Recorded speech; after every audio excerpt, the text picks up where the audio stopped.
Hey everybody, welcome to this video here. I just want to do, now that it's been a couple weeks since the special session and the company has come out that came out from about that. We're seeing some stuff going on with these mandates.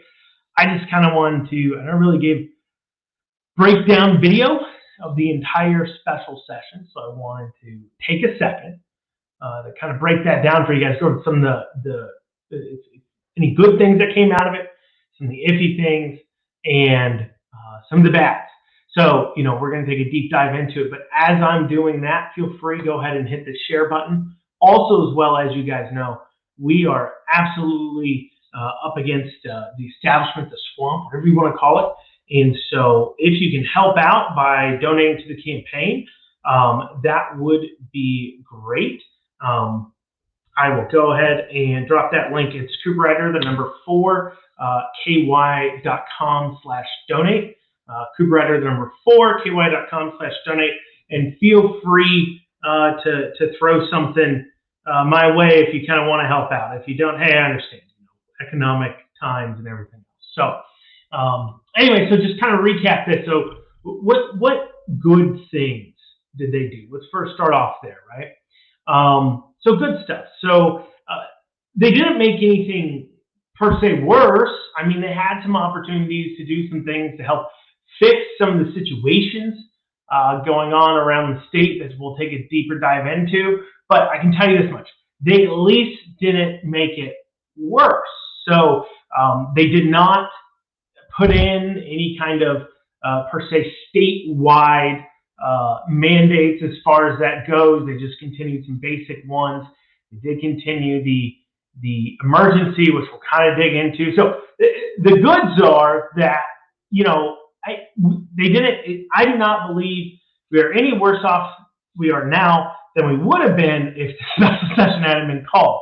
The problem is what kind of damage, what did they do for it? So first, let me explain. The greater reason why they called this special session had a little bit to do with the health situation, right? It had more to do with this Ford deal than you think it did, and we're gonna take a little dive into that here in a second and explain some of the things.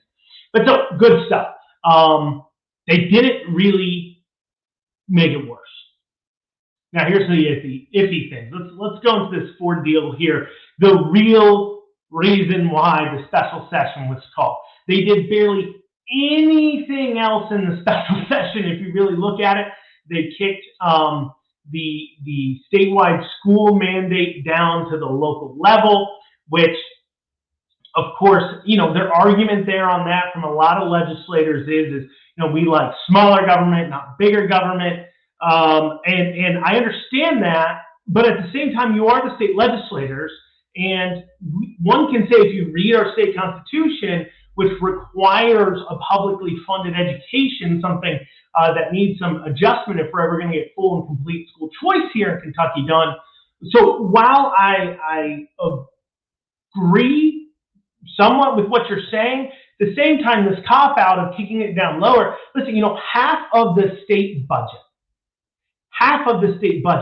goes to public schools. I love it. I love it when I hear people saying we don't fund our public schools enough. Listen, Jefferson County and Lexington, they spend somewhere around $17,000-$18,000 a student on public education.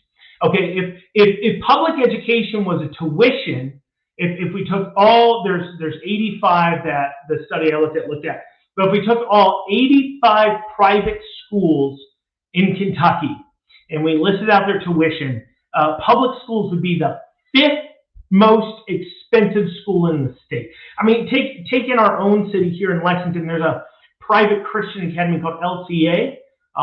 Their tuition's around $11,500, $12,000 a year, and we're seeing Lexington public schools spend $17,500. That's $6,000 more, 50% more. That's a fair amount. So when half of our state budget goes to the school system, I think it is more than okay for the state legislators to regulate somewhat of what goes on with the schools. Now, granted, curriculum is set by the site-based councils, which is predominantly teachers, so that is one thing that I know there's a pre-filed bill coming up in this regular session to look at is increasing the number of parents.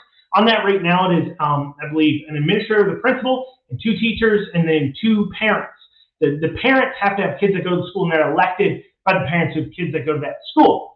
And if we turn that a little bit, make it 4 parents that are elected by kids that go to that school, have to have kids that go to that school, and then 1 administrator, 2 teachers, so it's predominantly parent, gives more control of parents over the curriculum in that public school. That's an easy, quick, short fix until you get full school choice done. But regardless of that, I think it is more than within the legislators' rights and abilities to regulate on schools, because you're handing, I mean, half of our state budget, guys, we're talking billions of dollars. I mean, Jefferson County Schools alone is almost is like $2 billion.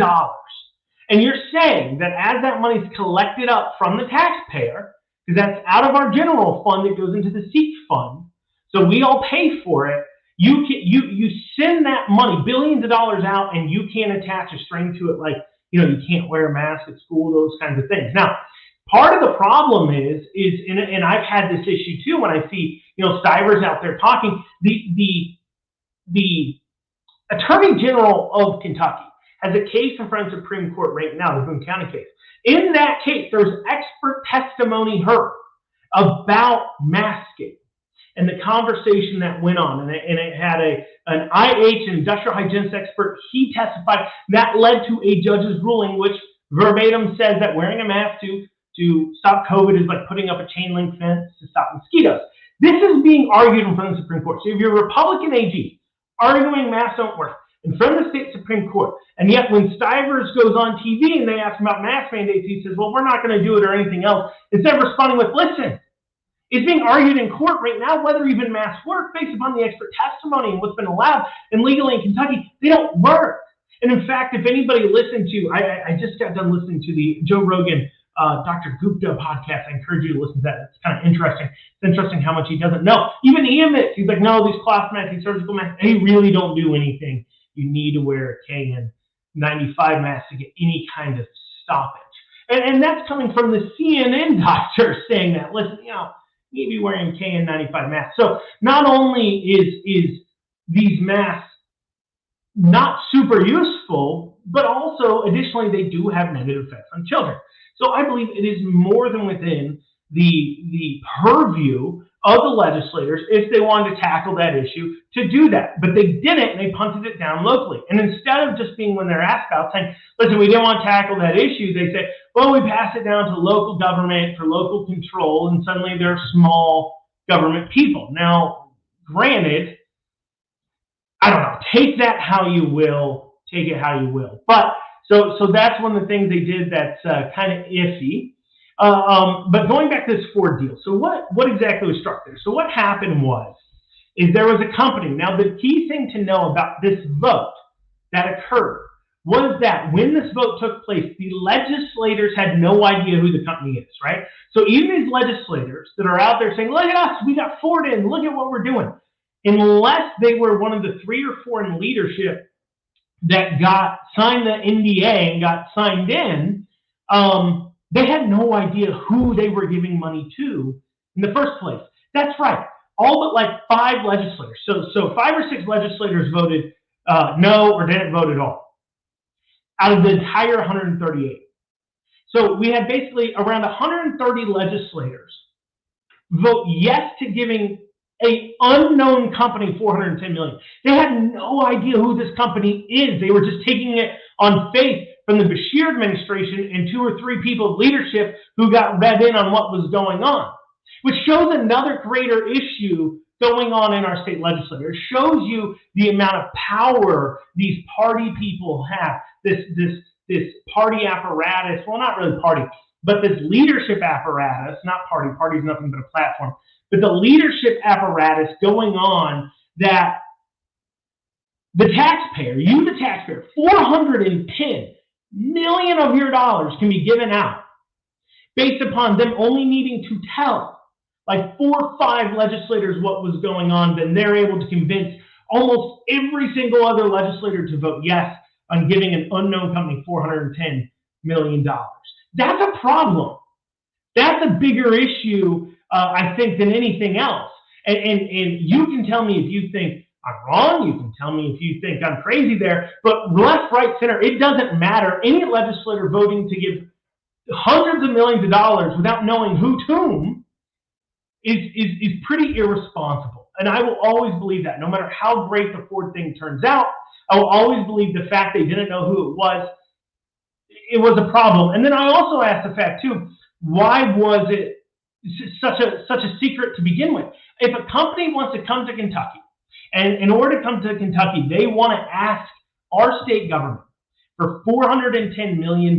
Now, they don't get all this directly. $350 million of it is a forgivable loan. As long as they invest a certain amount, they get the money forgiven to them. And then there's, the payoff of the property that's going to be given to them, as well as building out some training facilities from KCTC to go on and some other things. Which, while we're on the subject of the corruption of the matter, let's not forget the head of the economic cabinet under Bashir also owns land adjacent to this property, as well as owns a warehousing company that is but 4 or 5 miles down the road. In fact, he has such a special interest, such an issue with this, that the ethics committee has already told him, hey, you should probably not stay involved in this deal. But yet, he did. And so he has profited, he's probably going to profit millions off of it, the head of the economic cabinet, putting that to the side. So, anyway, so you got this deal coming down the pipe. They have no idea what it is. They vote to give $410 million on the word of a couple of people in the Bashir administration.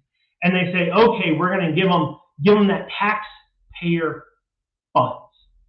And, here's the deal. One of the things is vetting the opportunity, right? So what Ford is bringing the battery plant. There are some issues. For those of you who are unaware, I was reading a study the other day. So I guess, and this is based on what the study says, if I'm wrong at all, feel free to correct me.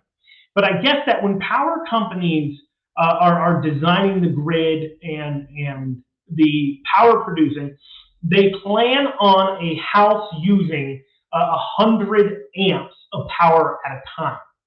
And apparently, when a Tesla or some other electric vehicle comes in and it's plugged in, it uses 75 amps. So when they have allotted 100 amps per house, and when you plug in an electric car, the use of ampage to charge it ends up using 75% of the allotted ampage for that house.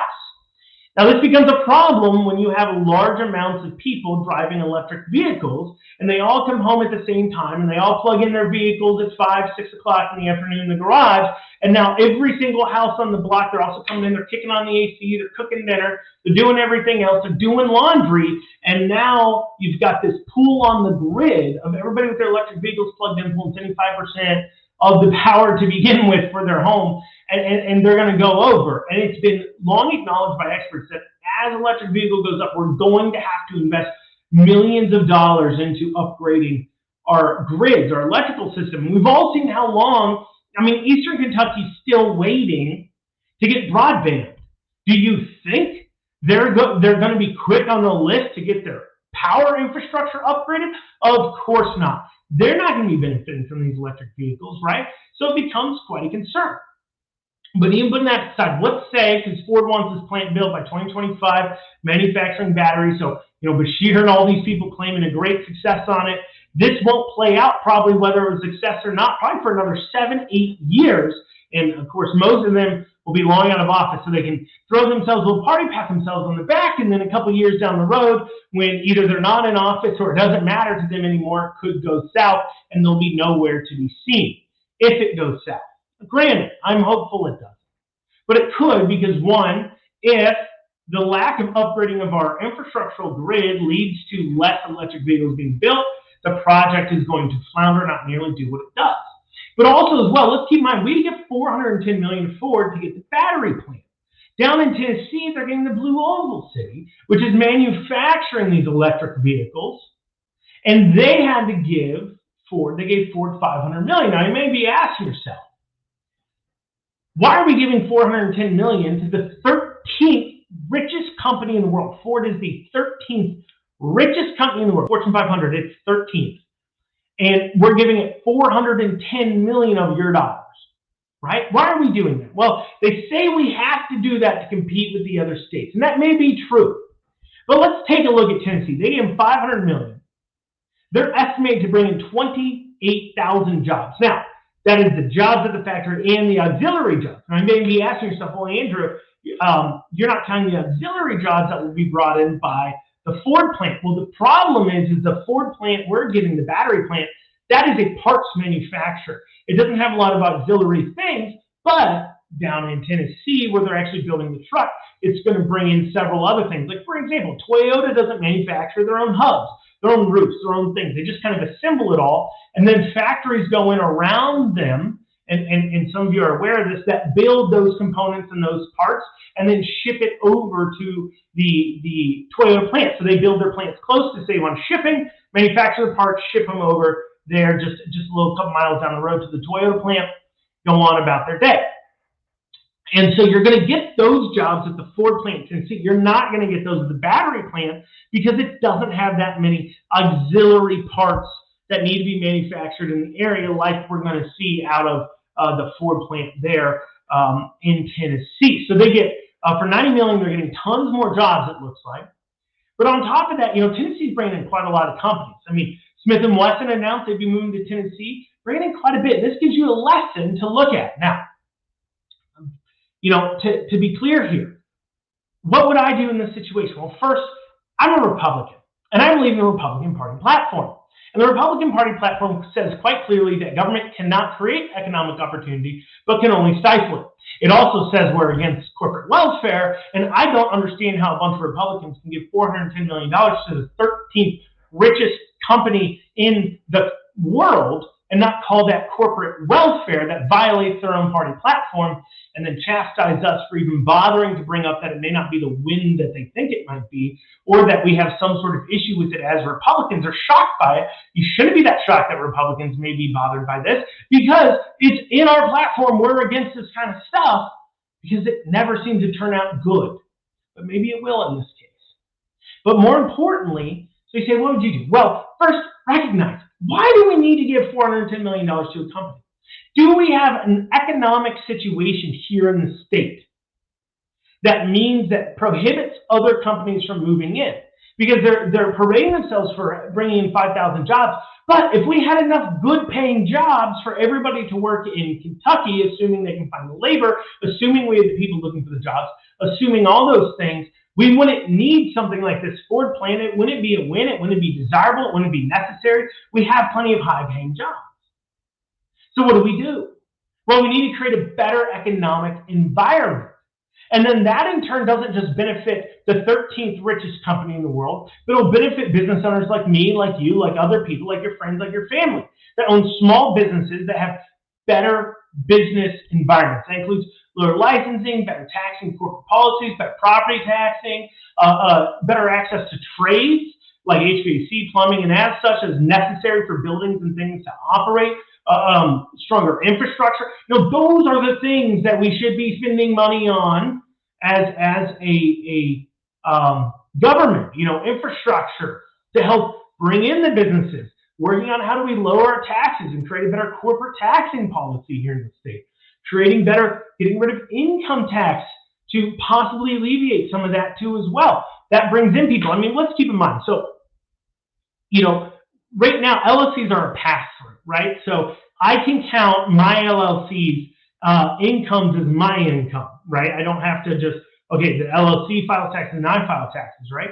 So if you don't have an income tax like you have in Tennessee or things like that, that helps out a lot of these small businesses that are treating their LLCs as a pass-through because it lowers their overall taxes on the business, which gives them more money that they invest in the community. And for a lot of people that sit there and it's like, I don't invest in the community. Trust me, we don't hoard it. We don't sit on it. We definitely spend it and we invest it back into growth and into hiring more people and as far as that goes, right? But anyways, so looking at better taxing policies, looking at better economic opportunities for everybody, not just Ford, and those are the kinds of things I'd be looking for. But maybe this turns out great and it ends up being a big win overall. I don't know. They seem to be pretty sure of it, but geez, we've also seen them be pretty sure of a lot of other economic deals that have went quite badly. So it's kind of iffy stuff. So let's talk about the bads, like just straight up bads. One is they extended the emergency. Now, I know a lot of people look at this extending of the emergency as the worst, the worst, the worst. I understand the thought process of saying, listen, if we don't have an emergency declared in the state, we can't bring in those federal dollars. I get that. It also buys into this idea, though, that we're in an emergency, and at this point, it's been 2 years. It's hard to call it an emergency. We should be planning out these things, not needing emergency powers into being an emergency. We also need to be weaning ourselves off of these federal extra dollars coming in. Republican states as a whole need to come together and wean ourselves off of these dollars because it is going to be it's causing this massive inflation going on. They're pumping millions on millions of dollars out there, and these Republican states, like ours, are voting to stay in emergency so we can still pick up that money rather than saying, no, stop it, federal government. We need to make a plan to get off this money. We need a chance to go back to quote unquote normal, whatever you want to call that. We need to stop bringing this money in. We need a plan. We need a plan. And there wasn't one in there. And that, I think, was a bad. The other thing is they could have dealt with these hospital mandates. Now, a lot of people I know will sit there and we'll talk about these mandates as far as they go. And I am not one to want to tell private businesses what to do. I do not. They're a private business. They're free to do what they want to do, right? I cannot sit there and say I'm against the government mandating my business to do something, to not just turn around and want to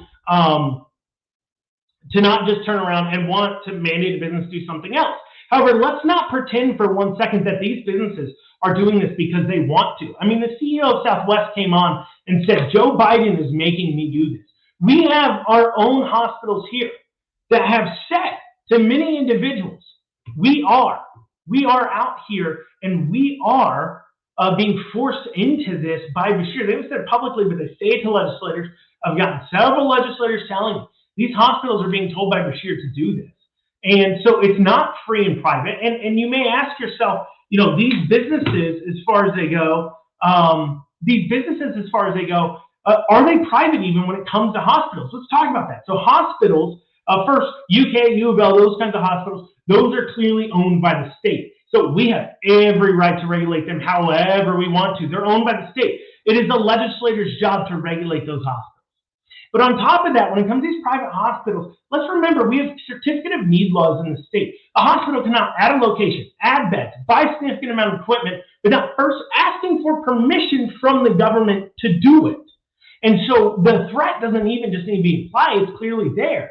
I mean, we just saw the governor shut down what he deemed as non-essential surgeries in the state that led to a lot of employees being laid off. They didn't come back, leading to our issue now. And actually, a couple hospitals closed because of those executive orders he's made. And they're frightful and fearful he's going to do it again. They're not making a free and private decision as a private business. They're being forced into it. And so that's quite an issue. And that is something that we need to look at. And I think the easiest way to solve that in this last session, we gave $69 million to the hospitals. We could have simply stated, hey, listen, if you want any of that money, you can't be mandating it.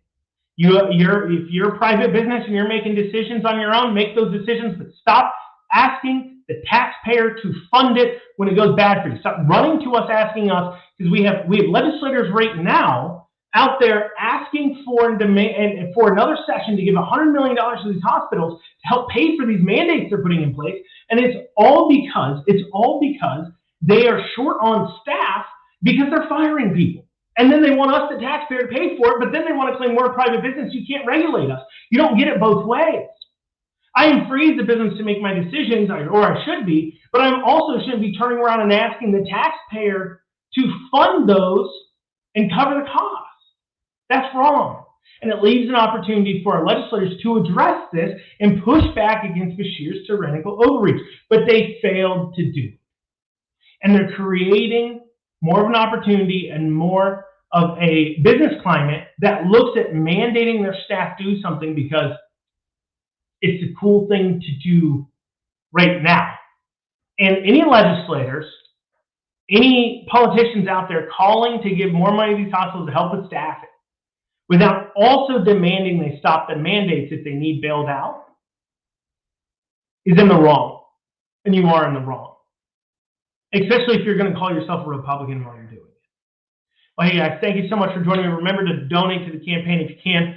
That is Cooperrider for the number 4ky.com/donate.